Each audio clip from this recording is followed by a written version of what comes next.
Shalom les Koulam, on va débuter. Sam Kadosh, quelques mots d'introduction.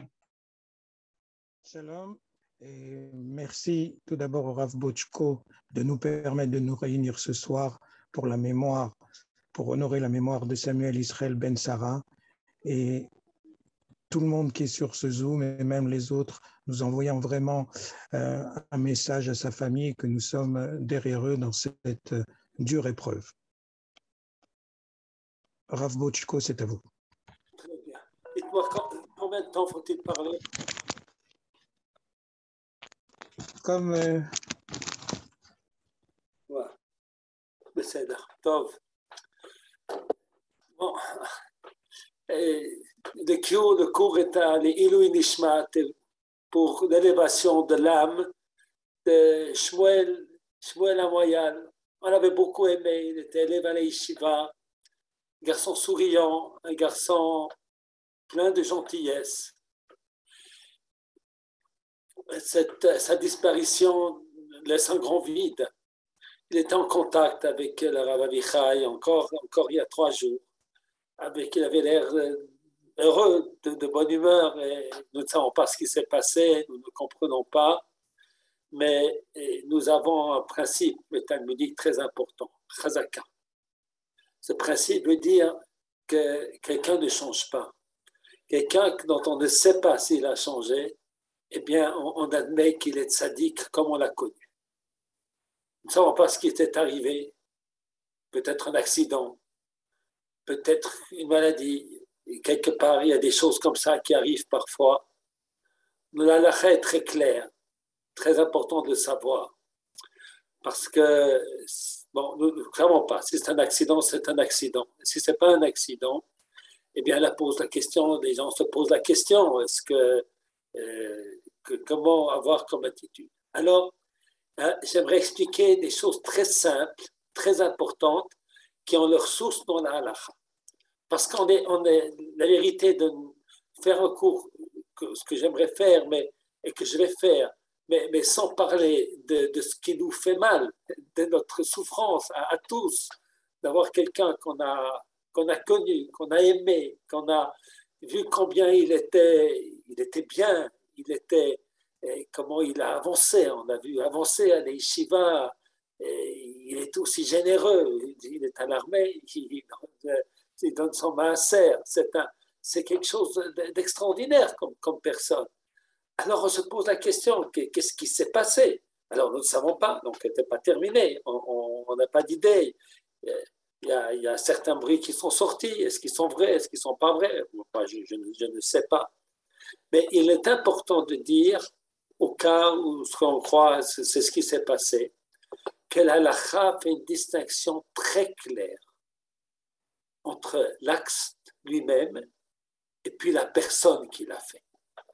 Nous avons 2 paragraphes dans le Shulchan Aruch qui se suivent. Le premier, c'est bien entendu l'interdiction de porter atteinte. Parce que vous savez, la vie est un grand cadeau qu'Hachem nous a donné. Une des premières mitzvot que nous avons, c'est de donner la vie. Une des premières. La première mitzvah est celle de donner la vie. HaKadosh Baruch Hu, eh bien, il a donné comme cadeau à l'être humain de vivre. Il y a même une mitzvah. Vous savez, dans la Gemara de Ta'anit, on nous dit que l'homme a une obligation de manger. Bon, ben, on va tous manger parce qu'on veut vivre. Mais c'est même devenu une mitzvah. Pourquoi? Parce que on doit vivre. C'est un cadeau qu'Hachem nous a donné, évidemment, il faut donner un sens à sa vie. Mais la vie en elle-même est une valeur. Chaque être humain porte en lui l'image d'Akadosh Baruch Hu. Tselem Elokim, l'image d'Hachem se trouve en chacun d'entre nous. C'est ça que la Gemara dit que celui qui n'essaie pas d'avoir des enfants, qui ne se marie pas, eh bien, il diminue, il diminue l'image divine dans ce monde. Donc, chaque être humain, chaque vie, chaque instant de vie a une source très importante, même au-delà de ce que l'homme fait. À plus forte raison, parce qu'on fait de bonnes choses, parce que comme Shmuel, qui a défendu son pays, qui a étudié la Torah, qui était souriant, qui a aidé ses copains, qui était courageux, qui était volontaire. Ouais, quelle immense image de Dieu en lui. Alors, cette notion d'importance de la vie va très loin. C'est que la Gemara nous enseigne qu'on n'a pas le droit de jeûner, sauf les jeûnes qui sont inscrits dans la Torah, bien entendu. Vous savez que toutes les fêtes, il y a 2 jours. Rosh Hashanah, il y a 2 jours. Enfin, Chutz La'aretz, Shavuot, il y a 2 jours. Sukkot, il y a 2 jours. Pesach, il y a 2 jours. Et Kippour, c'est le même doute. Il n'y a qu'un seul jour. Pourquoi? C'est dangereux. Il ne faut même pas que les gens essayent. On a oublié qu'il y a un doute, quel est le bon jour, et on a fixé le 10 Tishri, on n'a pas dit un doute 10 le 11. Pourquoi? L'importance de la vie. Vous savez que nous avons une halakha très importante qui dit que Pikuach Nefesh doché, que lorsque la vie est en danger, on a le droit de faire toutes les avérotes, on a le droit de ne pas respecter Shabbat, de manger à Kippour, on a le droit de tout faire, non, on a l'obligation de le faire. Tellement la vie, c'est important. Et puis, pas seulement un petit peu de vie, beaucoup de vie, c'est important. Même un petit peu de vie. Quelqu'un qui est en fin de vie, mais qui peut encore vivre, eh bien, on doit profaner le Shabbat pour lui. Pourtant, on va peut-être on va lui donner peut-être 1 heure, peut-être un jour, on ne sait pas. Mais on va profaner le Shabbat pour lui. Parce que la vie est un cadeau. La Torah nous dit que la Torah, elle est pour qu'on vive avec la Torah. Alors, c'est très important de comprendre ces cadeaux extraordinaires qu'Hachem nous a donnés. Vous savez, la Gemara nous parle du nazir, la Torah nous parle du naziréen, qui s'interdit pas énormément de choses. Il s'interdit de boire du vin, c'est pas si grave, c'est pas tellement difficile. Il s'est interdit d'aller chez le coiffeur, il a des longs cheveux, c'est pas très beau, c'est pas très agréable. Enfin, c'est pas la fin du monde. Et Rabbi Eliezer HaKafar nous dit dans le Talmud, comme lui, qu'il est considéré comme choté. C'est marqué dans la Torah qu'il est choté, il est péché. Pourquoi? Parce qu'il a porté atteinte à la vie. Wow. Porté atteinte à la vie. Il a porté atteinte à la vie.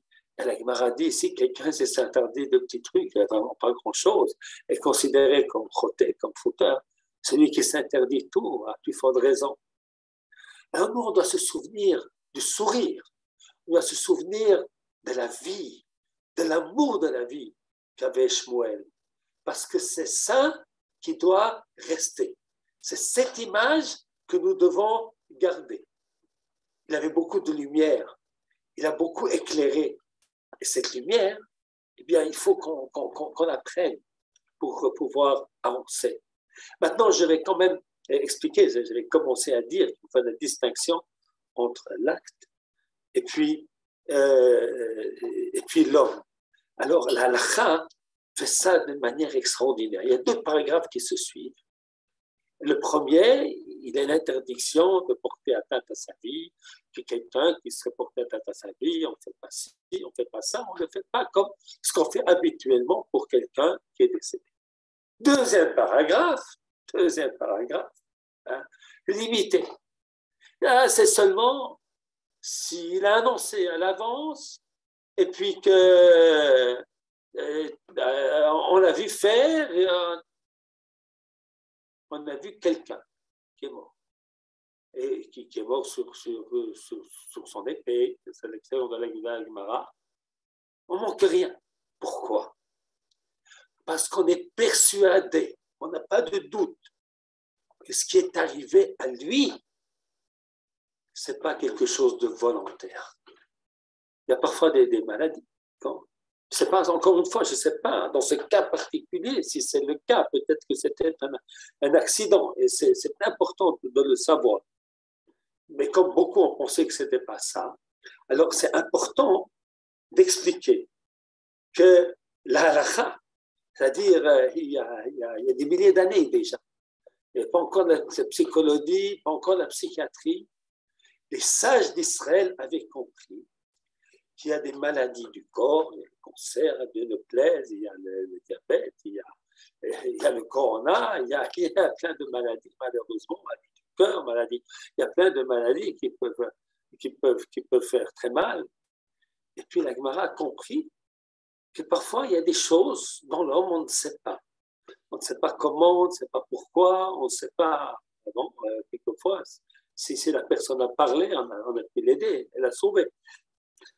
Voilà. Donc, la halakha dit qu'on ne lui ôte rien, on est persuadé. Chazaka, c'est un tzaddik. Il a vécu comme tzaddik. Il a sans aucun doute quitté ce monde comme tzaddik. Il ne faut pas l'oublier. Il ne faut pas l'oublier. Maintenant, ceci dit, il ne faut pas non plus dire que l'acte est bien, s'il a eu lieu. L'acte n'est pas bien. L'acte est interdit. Il ne faut pas le faire. Non? Mais sauf à l'acte, la différence, la distinction entre l'acte et celui qui a fait l'acte. L'acte, on doit dire, c'est comme il y a beaucoup de choses qu'il ne faut pas faire. Il y a plein de choses qu'il ne faut pas faire. On les fait quelquefois quand même. Pourquoi? Parce qu'on est des êtres humains. Et les êtres humains, ils ont parfois des faiblesses. Et parfois, ils ne sont pas coupables de ce qu'ils font. Vous savez, il y a une lettre magnifique du Rav Kook. Je crois que c'est la lettre 135 ou 138. Où il y avait un monsieur qui avait un malheur. Ses enfants, il était en vie, Baruch Hashem, il était en vie. Mais ils ont quitté la Torah complètement. Lui était très religieux. Très religieux, il aimait la Torah, il enseignait la Torah, et ses enfants sont éloignés. Alors il était très triste. Vous savez, il y a des gens qui font le deuil dans des cas comme ça. Là, il s'est adressé au Rav Kook, qui a plusieurs reprises, plusieurs lettres. Il lui dit, mais il faut être bon avec tes enfants. Il faut les approcher. Il ne faut pas les éloigner. Pourquoi? Ce n'est pas de leur faute. Ah, il n'y a pas de leur faute. Ils sont pas malades. Ils sont devenus communistes. C'est pas leur faute. Il a dit, ils ont été pris par l'esprit du temps. Voilà l'imoutshut du Rav Kook. Comment Rav Kook dit à son père, ce père, c'est pas leur faute, c'est l'esprit du temps, c'est la philosophie du temps. Hein? Donc, on doit, c'est très important. Hein? On doit être persuadé. Moi, je suis persuadé qu'il est tzaddik. Il est tzaddik jusqu'au bout et qu'il se trouve au Olam Haba à côté d'Akadosh Baruch Hu. Vous savez, il était jeune et il a fait beaucoup de choses. Il a voulu monter en Israël, très grande mitzvah. Et puis ensuite, il a voulu étudier la Torah. Et après une année de Torah, il veut faire l'armée avec ses copains. Il a dit non, il y a eu le corona, on n'a pas pu étudier toute l'année comme il fallait. Je vais encore étudier, encore quelques mois, pour me renforcer, pour pouvoir faire. Voilà, il a dit, il a dit à son père, c'est la boussole de la vie, extraordinaire, jeune, quel idéal, quel idéal. Un de ses camarades m'a appelé pour me parler de son courage, qui avait une marche de 60 km, je ne sais pas si c'est possible, hein, ça me semble énorme, et qu'il avait un bras cassé, et il souffrait énormément. Il est arrivé le premier. Quel messirut nefesh, quel temps de soi pour autrui, pour entraîner tout le monde, pour être un exemple. Alors on doit se souvenir de cela. De cela, on doit se souvenir. Voilà. Alors je voulais absolument dire ces quelques mots sur, parce que c'est un événement qui nous fait mal, qui nous touche. Et puis alors, à cette occasion-là, dire à quelqu'un, à chacun, des gens qui souffrent aussi, il faut parler. Déjà, nos sages ont dit cela il y a des milliers d'années. Quelqu'un qui a un souci dans son cœur, il faut parler. Parler avec qui? Si possible avec les parents. C'est quand même les meilleures personnes qui peuvent nous comprendre, qui nous aiment sans condition. Ça peut être un rabbin, ça peut être un maître, ça peut être une tante. Beaucoup de choses, ça peut être. Il faut parler. Ça peut être un psychologue, ça peut être un psychiatre. Mais il faut se soigner lorsqu'on a une maladie. Ça, c'est aussi un verset de la Torah. La paracha qu'on vient d'étudier. Verapo yerapé. On nous parle dans la Torah, on nous parle de quelqu'un qui a blessé son prochain. Verapo yerapé, il doit payer les soins du médecin. C'est marqué dans la Torah qui est écrite il y a 4000 ans. Mais les soins du médecin. Alors de là, on apprend au Délagmara qu'il faut soigner. L'autorisation au médecin de guérir. Ça veut dire, je peux guérir moi, mais non.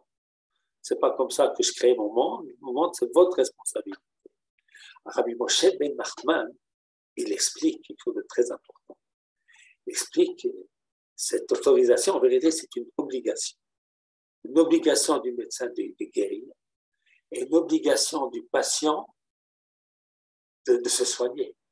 C'est aussi une mitzvah de la Torah. Vous savez, il y a le corona. Alors on a pris les vaccins. Moi, je ne suis pas médecin. Il y a des gens qui sont pour, des gens qui sont contre, il y a toutes sortes de... Voilà. Eh bien, il y a une règle dans la Gemara. On écoute la majorité des médecins. Surtout les médecins qu'on connaît, qu'on fait confiance, qui sont les proches. On va les écouter. Voilà. On va les écouter. On ne va pas écouter quelque chose... quelqu'un qui m'a envoyé quelque chose sur WhatsApp en disant que si, ça. Bah, les médecins que je connais, ce pas des menteurs. Hein. Et la halakha nous dit qu'on suit le médecin. Donc, on suit le médecin. Donc, si on est mal, eh bien, il faut se soigner. Que ce soit un mal physique, que ce soit un mal moral. Très, très, très important. Très important que tous ceux qui sont là, parce que peut-être beaucoup de gens, ils ont pas des problèmes, ils ont des soucis. Eh bien, il faut s'en occuper. Il ne faut pas négliger. Il ne faut pas négliger. C'est très important. Voilà. On n'est pas maître de tout. Vous savez, c'est encore un point important que j'aimerais dire. Après, on va parler un petit peu de la Shekhinah, de Parashat Trouma, etc. J'aimerais dire quelque chose de très important. Il faut savoir que nous ne sommes pas parfaits. Vous savez, on a toujours un idéal. Il y a plein de choses que j'aimerais faire. Je ne peux pas tout faire. Hein? Mais il faut accepter. Je n'aimerais pas faire d'avérote. Vraiment, je n'aimerais pas en faire du tout. Mais la réalité de la vie, c'est qu'on en fait. Non? Alors, est-ce qu'on va être désespéré? Mais pas du tout. Shevaï pot sadik vekam. L'homme tombe 7 fois, il se relève. C'est comme ça la vie. On n'a pas besoin d'être parfait. Il n'y a que Dieu qui est parfait. Voilà. Alors moi, je suis parent. Hein, Baruch Hashem, mes enfants. Je fais des erreurs. Je suis peut-être pas le seul. Je fais des erreurs. Non? Mais je n'ai pas voulu faire des erreurs. J'ai voulu faire bien. Non? Chacun dit avec mon épouse, on dit voilà, on a voulu faire bien. Maintenant, on est des êtres humains. Alors, on n'est pas parfait. C'est normal. On peut pas... Il y a des choses que aujourd'hui je devais recommencer, on ferait autrement. Mais à l'époque, je ne savais pas, je n'avais pas compris. D'accord? Dans notre travail, on fait des erreurs. On fait des erreurs. C'est celui qui ne fait rien qui ne fait pas d'erreur. Alors, on doit s'accepter avec nos faiblesses. On nous dit, Ezeu Ashir, à sa mère, qui c'est qui est riche? C'est celui qui se réjouit de sa part. Alors, en général, on explique ça sur le plan de l'argent. Qui est riche? Ben, celui qui est millionnaire. S'il est millionnaire et qu'il veut encore des millions, ben, il est pauvre. Et il est malheureux. Il n'a pas tout ce qu'il voulait avoir. Alors, Ezeu Ashir, à sa mère Bechelko, qui est riche, c'est celui qui se réjouit de la part qui est la sienne. Ça veut dire qu'il se réjouit de ce qu'Hachem lui a donné. Et il dit, voilà, c'est ce que j'ai, c'est bien, je suis content. Et je remercie Hachem de ce qu'il m'a donné. Alors, si on est content de ce qu'on a, on est riche, parce qu'il ne nous manque rien. Par contre, maintenant, je vais expliquer que ce n'est pas seulement vrai sur le plan matériel. C'est aussi vrai sur le plan spirituel. Donc, on a tous, bien entendu, aspiré d'avancer. Sur le plan matériel, on a le droit d'aspirer de gagner plus. C'est tout à fait permis. Mais en attendant, il faut être content de ce qu'on a. C'est aussi vrai sur le plan spirituel.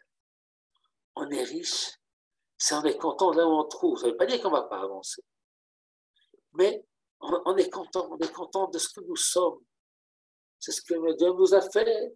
Et puis les événements de l'histoire nous ont fait. Et puis voilà. Et puis on va essayer de faire mieux. C'est très bien. Mais on n'a pas besoin voilà, ouais, je ne suis pas comme ci, je ne suis pas comme ça. Voilà. Et j'ai dit tout à l'heure, j'ai parlé à l'Yeshiva, puis j'ai raconté un texte qu'il y avait dans un livre de halakha, dans lequel j'étudiais la halakha avec mon papa, c'était le Chaye Adam. Chaye Adam était écrit par un rav qui s'appelle le rav Danzig. C'était un rav très, très, très grand ami Chacham. C'était aussi un commerçant et il a fait des livres qui résument le Shulchan Aruch, Chaim Rebbe à tout.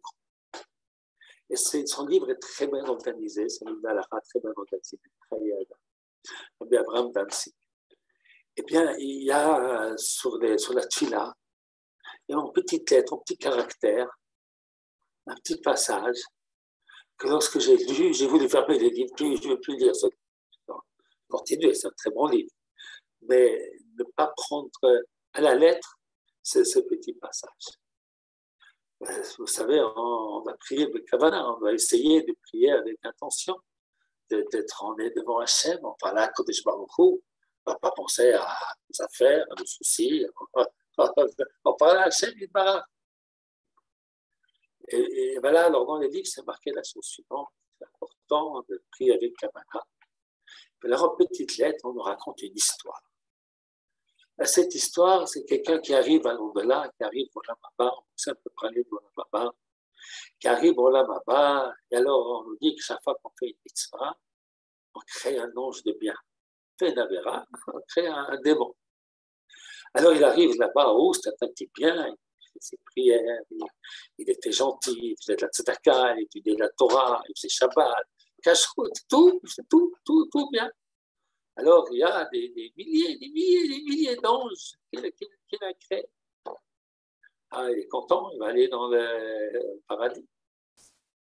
Et alors ensuite, on nous dit, non, attention, maintenant, il faut voir les mauvais anges que tu as créés, les démons que tu as créés. Ah, ce n'était pas des milliers, c'était des dizaines de milliers. Toutes les prières qu'il avait faites sans intention.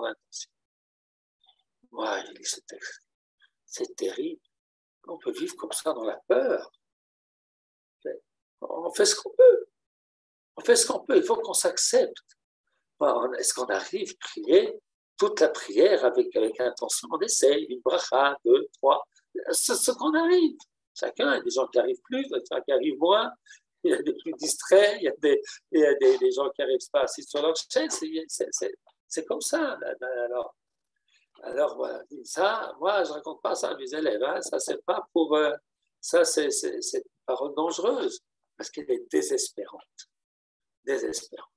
Alors, il faut s'accepter avec nos faiblesses. Ça ne veut pas dire qu'on ne fait pas des efforts. On fait des efforts pour être mieux, mais on s'accepte tel que nous sommes.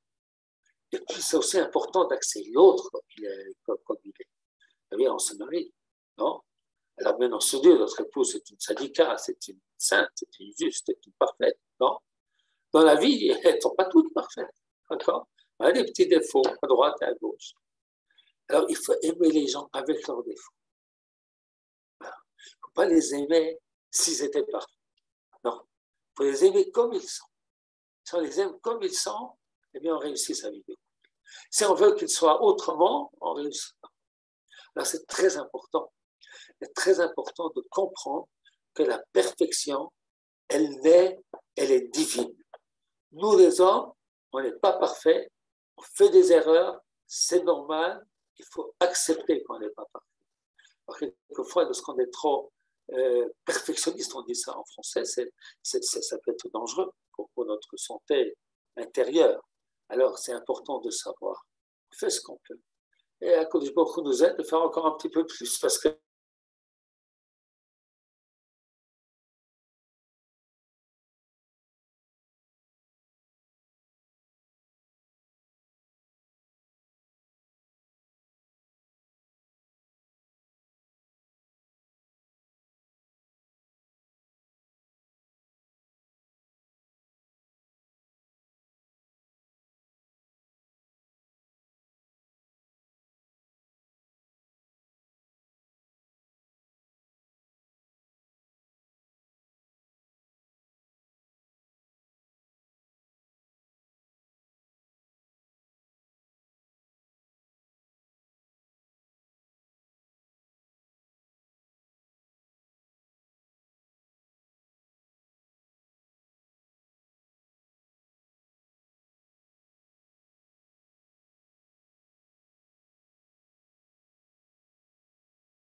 Petit problème technique, on s'en occupe.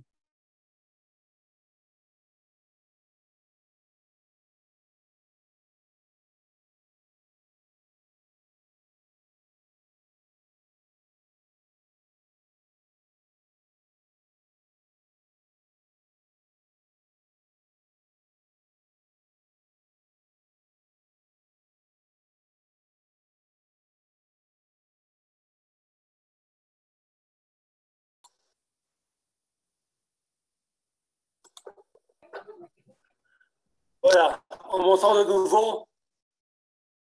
Oui, oui. Oui, je m'excuse, il y a eu, ça a coupé, alors j'utilise, tout d'un coup, j'ai plus d'Internet, et j'ai pris l'Internet de mon portable. Voilà, voilà, on espère que ça va marcher maintenant. Voilà, alors on reprend, et puis j'étais en train de dire l'importance de croire en Olam Haba. Ce n'est pas tellement important pour la récompense qu'on va recevoir, c'est important aussi. C'est important aussi. Pourquoi? Rashi nous dit dans la Torah, à propos du verset dans Hazinu, El Emuna ve'en Avel, Tzadik ve'yashahu. C'est bon? On entend?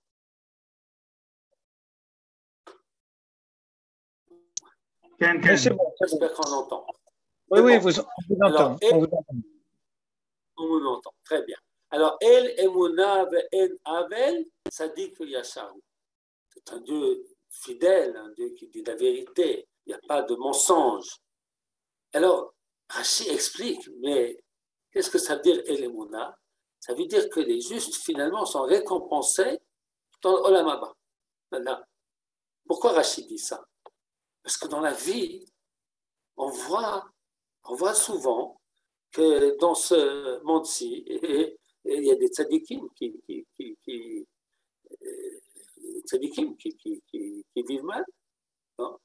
Alors, Rashi nous dit, attention, c'est Emouna, c'est confiance, c'est plus tard.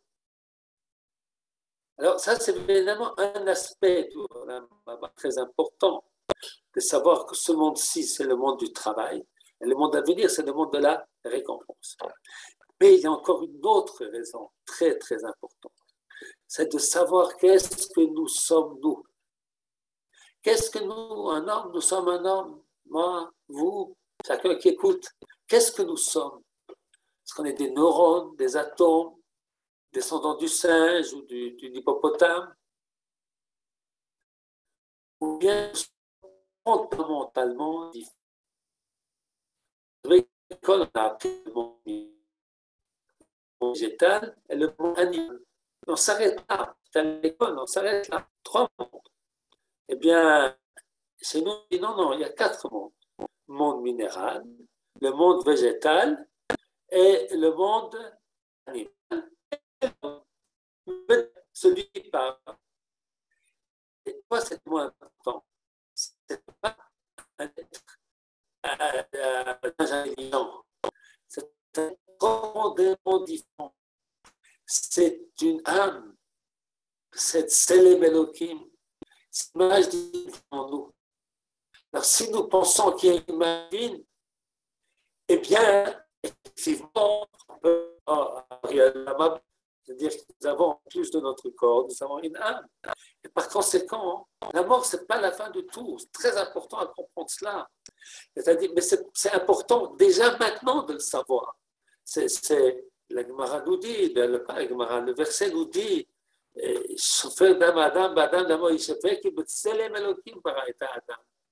celui qui verse le sang de son prochain, celui qui fait des choses pas bien, eh bien, il doit être puni. Pourquoi? Car Dieu a créé l'homme à l'image de Dieu. C'est-à-dire qu'il a une âme. Alors ça explique qu'il faut respecter l'autre et ça explique la responsabilité que nous avons. Que Dieu a créé l'homme à son image. Ça veut dire que Dieu a donné une âme avec une conscience de ce qui est bien, de ce qui n'est pas bien, qu'elle se trouve en chacun de nous. Ça, c'est une chose extraordinaire. Parce que, vous savez, il y a des chats dans le jardin, ils ne réfléchissent pas si ce qu'ils font, c'est bien ou si ce n'est pas bien. Ils font selon leurs instincts. Nous, les hommes, fait pas dans notre instinct. Pourquoi?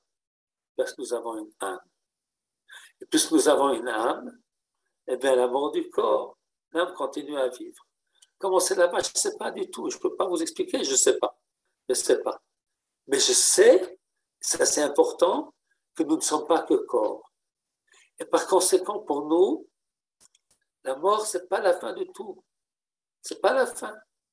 C'est pas la fin. C'est pour ça qu'on prend le deuil, mais il ne faut pas exagérer.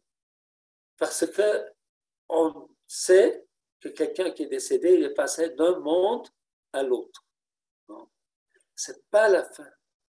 Si on ne croit pas en ce Olam Haba, en cette âme qui est en l'homme, eh bien, la mort, c'est une catastrophe. C'est la fin de tout. Il n'y a plus rien après. Mais si nous savons que nous sommes une âme, eh bien, la mort, ce n'est pas la fin du tout. C'est une étape. Bon. Alors, nous devons nous occuper de notre étape à nous. C'est pour ça que la Torah, elle ne parle pas de l'Olam Haba de manière directe, seulement par allusion. Parce qu'on ne doit pas vivre dans ce monde-ci pour l'Olam Haba. On doit vivre ce monde-ci pour ce monde-ci, pour améliorer ce monde, pour le rendre meilleur. Le Taken Olam Malchut Shanai, améliorer le monde, faire la rédemption du monde. Ça, c'est notre travail sur terre. Le Taken Olam Malchut Shanai, ça, c'est notre travail, le travail de chacun d'entre nous. Alors, il y en a qui font ça beaucoup d'années, d'autres qui font un petit peu moins. Mais ça, c'est l'essence même de notre vie sur terre. Alors, on va parler maintenant un peu d'Olam Haba. Alors, on va passer un petit peu à la paracha, tout ça, les Elul, Nishmat, Shmuel, Ben Israël, etc. Voilà. Que sa neshama repose en paix, que les mitzvot que l'on fait pour s'en souvenir, eh bien, va le faire monter d'étage en étage. Voilà. C'est important de faire les mitzvot, les Ilui Mishmat, quelqu'un. C'est qui continue dans ce monde-ci de faire du bien par notre intermédiaire. Alors, on va parler un petit peu de la paracha. Le Yikhudi Trouma, la paracha nous dit qu'il faut prendre Trouma, il faut construire le Mishkan, Vasuli Mishkan, Shachanti Betocham. Alors, c'est très intéressant, il y a beaucoup de choses qu'on va expliquer.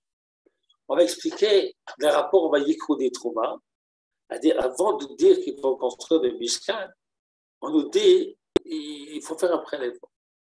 Il faut prélever. Ensuite, on nous dit on va faire le Mishkan.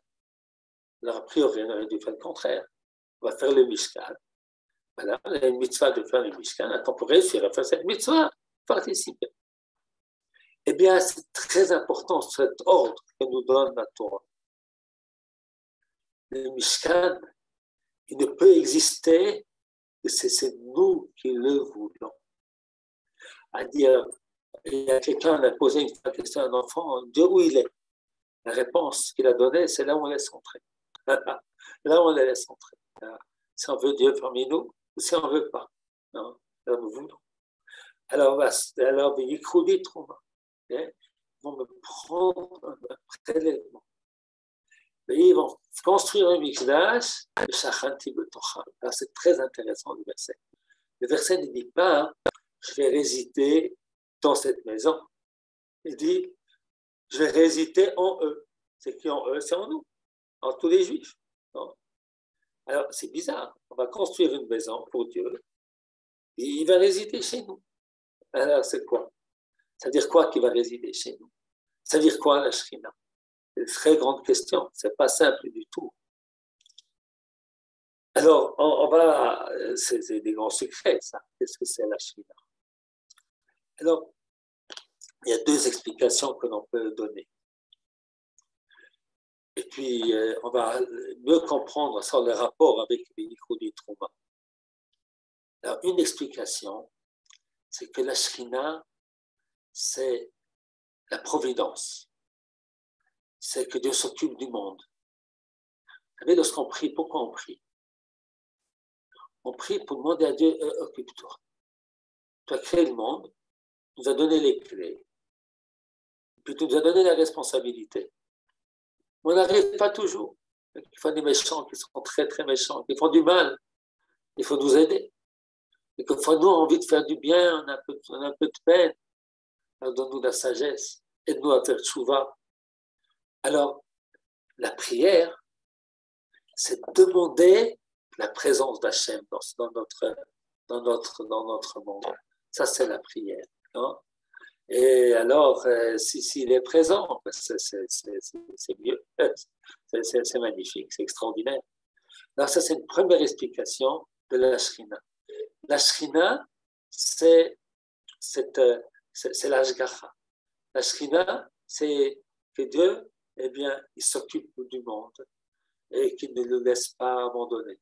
Parce que la création, c'était de nous transmettre la responsabilité. Alors, quand on n'arrive pas toujours, alors il faut qu'on soit aidé. Alors, Hachem, aide-nous. Bien. Ça, c'est une première explication de la Shrina. Elle se trouve dans le Moreh de Nefochim, dans le guide des égarés. Puis, une deuxième explication qui se trouve et dans le guide des égarés, et dans le guide des perplexes, et dans le livre du Kaudari, dans Rabbi Yehuda Halevi, qui nous dit qu'est-ce que c'est que la Shrina.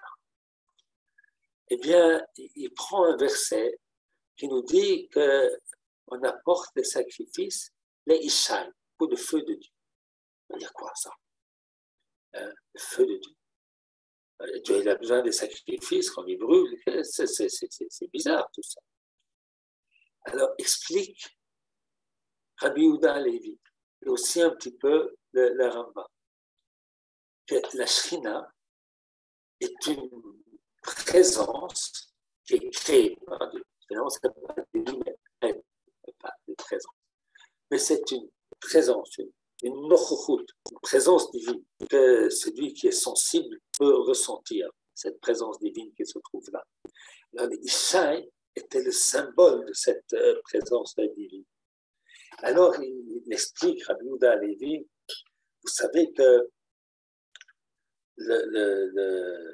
le sacrifice, donc le feu il est descendu du ciel, et pour que ça fonctionne, eh bien, il faut que vous brûlez les sacrifices. Ça vient nous expliquer quelque chose de très, très, très important, nous dit Rabbi Yehuda Halevi. Nous dit Rabbi Yehuda Halevi, le monde que Dieu a créé est un monde tel que la présence divine, elle dépend d'une présence matérielle. Elle s'attache à quelque chose de matériel. Il y a quelque chose qui doit recevoir la présence divine. Alors Dieu fait descendre le feu du ciel. Maintenant, il fait descendre le feu du ciel, il faut qu'il y ait une combustion. C'est-à-dire qu'il faut que l'homme reçoive cette lumière qui vient d'en haut. Alors pour lui, c'est intéressant parce qu'il y a quelque chose de semblable avec le Rambam, mais chez lui, ça va un petit peu plus loin. Le Rambam, dans le Chodéot, il dit l'importance de faire attention à sa santé, parce que si on est malade, on ne peut pas prier, on ne peut pas faire des mitzvot, on ne peut pas visiter des malades. On est malade, on est dans le non. Alors il dit, c'est pour ça qu'il faut faire attention à sa santé. Rabbi Yehuda Halevi va encore un petit peu plus loin. Il dit, la présence divine, elle a besoin de la réalité matérielle de ce monde. C'est comme ça que Dieu a créé ce monde. Donc, il faut être bien pour pouvoir recevoir la présence divine. Ce n'est pas seulement comme le Rambam, si je suis malade, je ne peux pas faire de mitzvot. C'est que la présence divine, elle vient dans une réalité matérielle. Alors, il y a comme une espèce de présence qui n'est peut-être pas matérielle, mais quelque chose, une présence qui se trouve. C'est pour ça que dans le Beth Amikdash, si quelqu'un entrait dans ce qu'il ne fallait pas, c'était terrible. Non, c'était terrible, il pouvait risquer sa vie. Parce qu'il y avait une présence, une réalité spirituelle qui se trouve en cet endroit.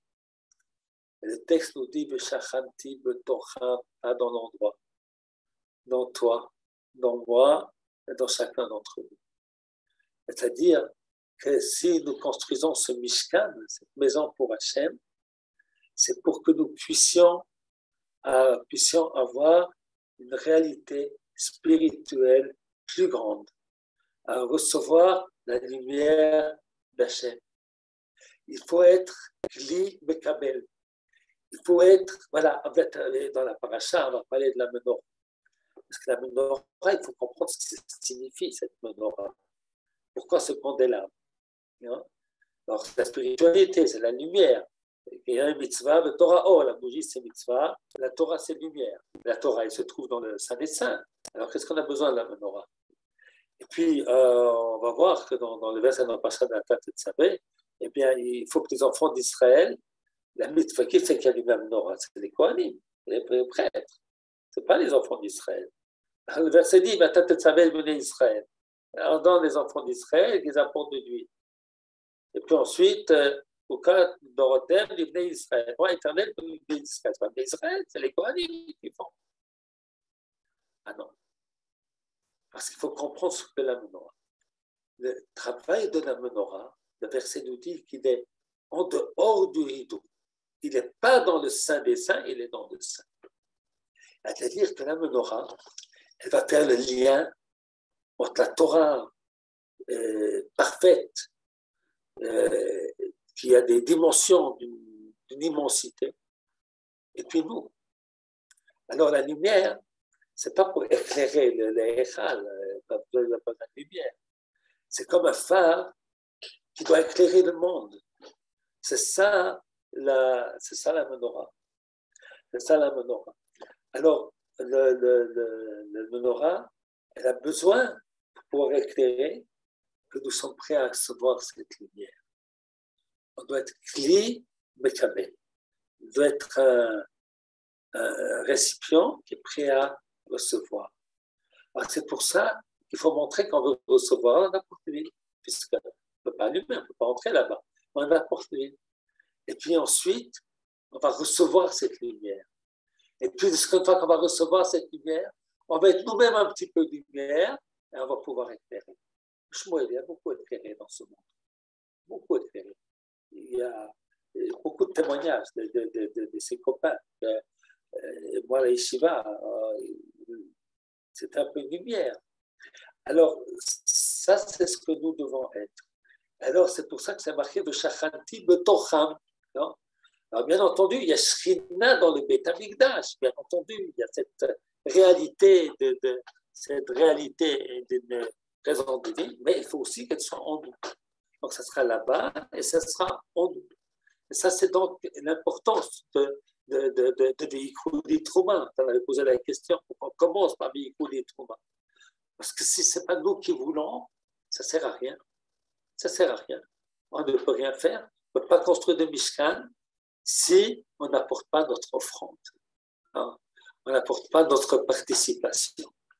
Alors, on apporte notre participation. Alors, la présence divine descend et dans le lieu et en nous. Alors, on devient une petite lumière qui pouvons éclairer et faire beaucoup de bien autour. Vous allez faire beaucoup de bien autour de nous. Alors, ça, c'est la notion de la menorah.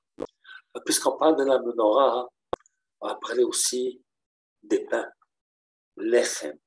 Et bien aussi, c'est très bizarre. Dans le sein, il y a des pains. C'est des pains. Il y a 12 pains qui sont là-bas. Est-ce qu'on a besoin de pain dans le sein, dans le Mikdash? Et puis, c'est très intéressant. On doit avoir le pain tout le temps. Tamid. Lechem tamid. Alors, c'est marqué tamid aussi pour la menorah.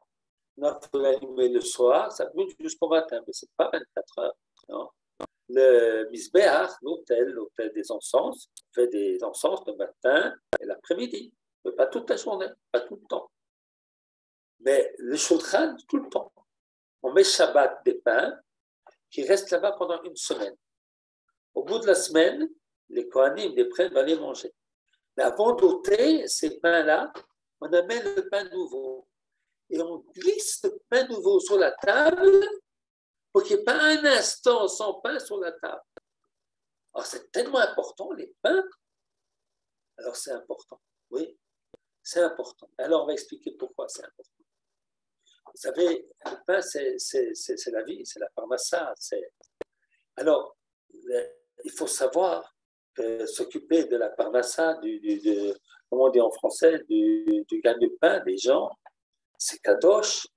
Ça se trouve dans les Echal. Hein, ça se trouve dans les Echal. Et il y a cela plusieurs dimensions. Pourquoi c'est kadosh la parnassa? D'abord, c'est kadosh parce que c'est notre devoir. On a dit, au début, on a parlé de notre devoir de vivre. Mais pour vivre, il faut du pain. Il faut manger. Bon. Alors, Dieu qui nous a donné la vie et qui veut que nous vivons, eh bien, il nous dit, voilà, le pain, c'est kadosh. Travailler. Maintenant, chacun qui travaille, en fait, il y a une dimension avec autrui. Personne ne peut travailler, c'est rare. Quelqu'un qui a un jardin, il travaille pour avoir 2 pommes, 2 mandarines, 3 carottes. C'est pas comme ça. Hein? C'est pas comme ça. Quelqu'un qui travaille, et il travaille, il va faire des échanges avec d'autres personnes. Ce qu'il produit, il va le vendre. Et puis, quelquefois, il y a besoin des gens qui vont l'aider au travail. Donc, il va donner du travail à d'autres personnes. Donc, il y a un échange qui se passe. Donc, le pain, c'est quelque chose d'extraordinaire. Le pain, c'est ce qui permet les relations entre les êtres humains.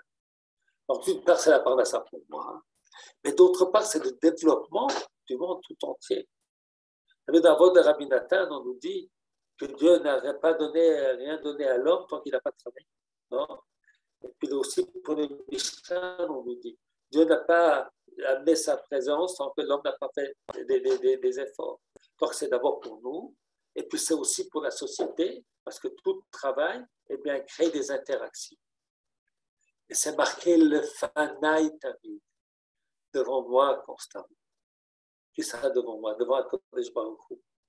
Ça veut dire que constamment, Dieu, il s'occupe de nous, qu'on ait de quoi manger. Alors, il y a une histoire dans la Gemara, dans Kiddushin, je crois, de Rabbi Gamliel qui faisait un mariage pour son fils.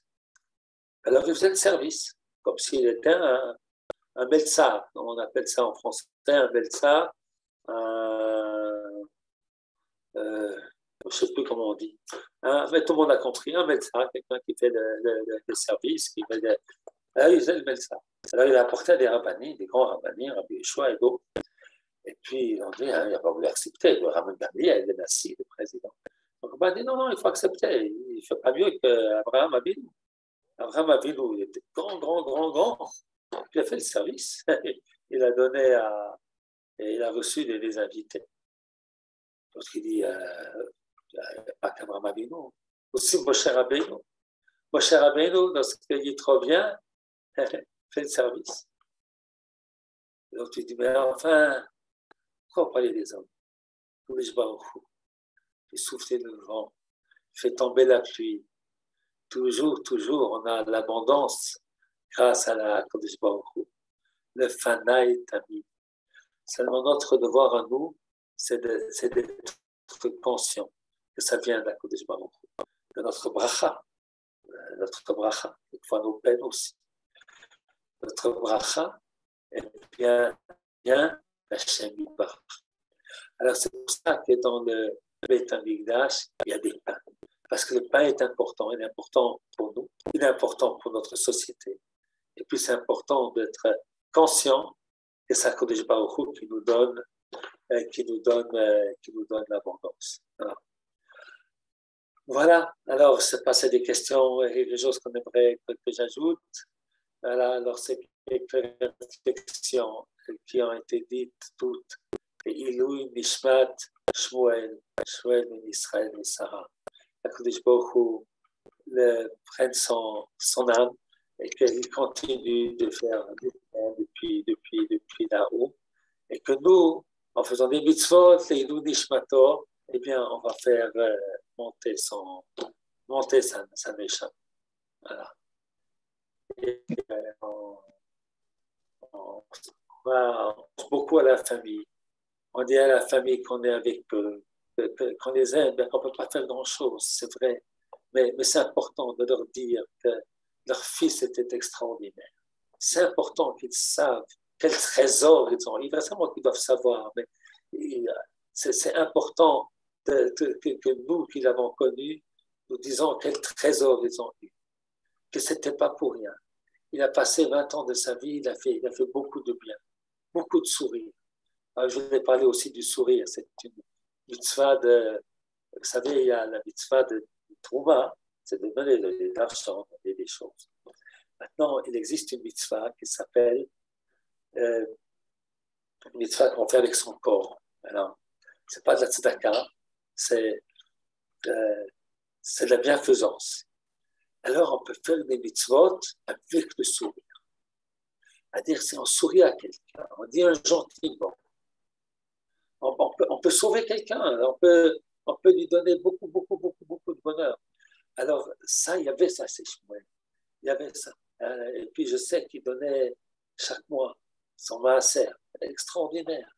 Un jeune, pas grand-chose, celui-là. Il donnait avec joie, avec plaisir. Mais pas seulement donner de l'argent, donner de lui, donner tout ce que l'on pouvait. Yikhouli Trouma, il n'a pas rien, il est là par ça de Trouma. Yikhouli Trouma, c'était quelqu'un qui était prêt à donner, à aider, à secourir. Alors que les paroles que nous avons dit, soit elle est Ilou Bishpat, soit pour l'élévation de son âme, et que la famille, dis donc la famille, vous avez eu un fils extraordinaire. C'est pas pour rien que vous l'avez. C'est pas pour rien. Il a fait ce qu'il a fait pendant les 20 ans de son existence. Il a fait beaucoup de bien. Et c'est pas une vie pour lui.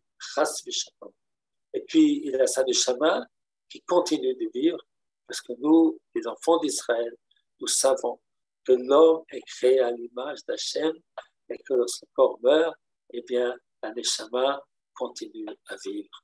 À Kakodesh Baruch Hu, on voit la consolation à cette famille exemplaire. Kakodesh Baruch Hu les aide et les soutienne. Il y a aussi deux sœurs. Kakodesh Baruch Hu les aide et les soutienne et qu'ils puissent voir des joies dans leur famille.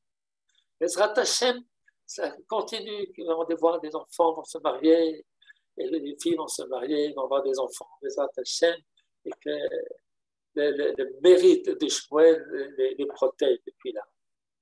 Voilà. Tiens, Nafshot Moura, Yitzro Achai. Merci Rav Botchko pour ce Leilo Nishmat Shmuel Ben Sarah. Merci de nous renforcer. J'en profite s'il y a quelques personnes comme ça dans le Zoom qui ont envie de parler de Shmuel ou de poser des questions au Rav, qu'ils le fassent maintenant, qu'ils ouvrent leur micro avant qu'on termine ce Zoom. Donc s'il y a des gens qui veulent intervenir pour la mémoire de Shmuel, ils peuvent le faire maintenant. Voilà. J'ai un petit truc à dire. Allez-y. Bon, alors, je m'appelle, j'étais avec Shmuel à la Yeshiva. Je ne l'ai pas beaucoup connu, bien sûr, parce que moi, je suis de l'année d'après. Et ce que je peux dire, c'est que bien que je ne l'ai pas beaucoup connu, quand je le voyais le Shabbat, il rentrait de l'armée ou des choses comme ça, et il avait toujours ce sourire. Et avec nous, il y avait des Sud-Américains et il était très gentil avec eux. Avec tout le monde, il était très gentil et ça m'a beaucoup marqué. Surtout son sourire aussi. Voilà, c'est ce que je peux dire pour sa mémoire. Merci beaucoup. Toda. D'autres gens veulent intervenir, des gens qui l'ont connu? Allez-y.